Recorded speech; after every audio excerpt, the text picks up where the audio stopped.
So how do I capitalize on the equity that my home residence has built over the years and utilize that excess liquidity to invest in real estate or apartments?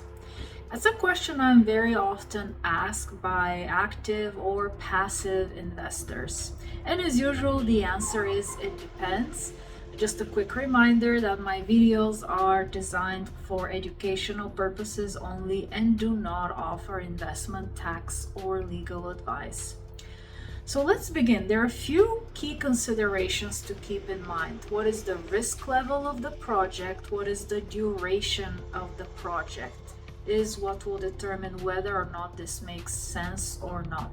One thing to keep in mind is that when you draw under the home equity line of credit or HELOC, you will have additional debt service that you have to pay to the lender every month.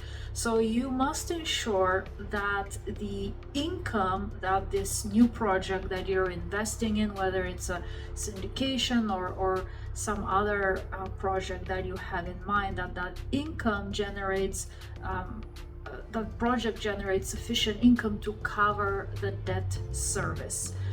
Question number two to consider is the risk of the lender not renewing the home equity line of credit. And this is particularly relevant if you have a longer term project that you're looking to finance. So what if the lender decides not to renew that line of credit?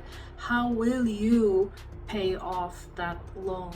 So making sure you have sufficient reserves or other sources of repayment that can step in the event that is to occur.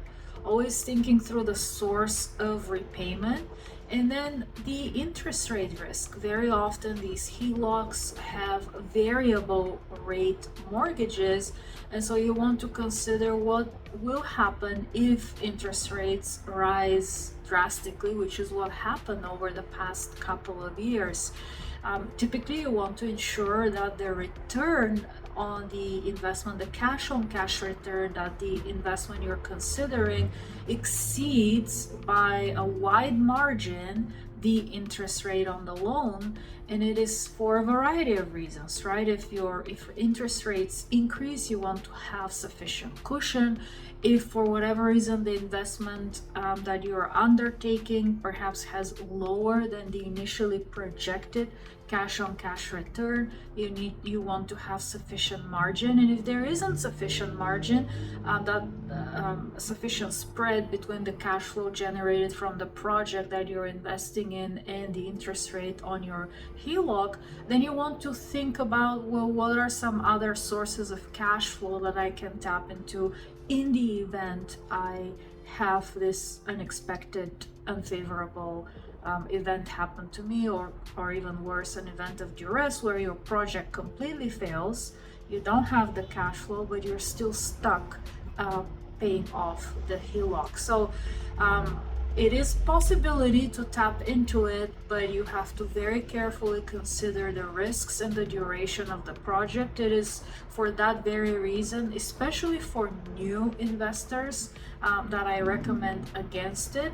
And if you do decide to move forward, go through the key considerations that I mentioned around project risk, duration, possibility of line getting pulled out, the interest rate rise and potential interest rate rise, and making sure you have adequate margin between the projected cash on cash return of the project and your interest rate. So I hope you found this helpful, and if you did, please like, share, and subscribe, and I'll see you at the next one.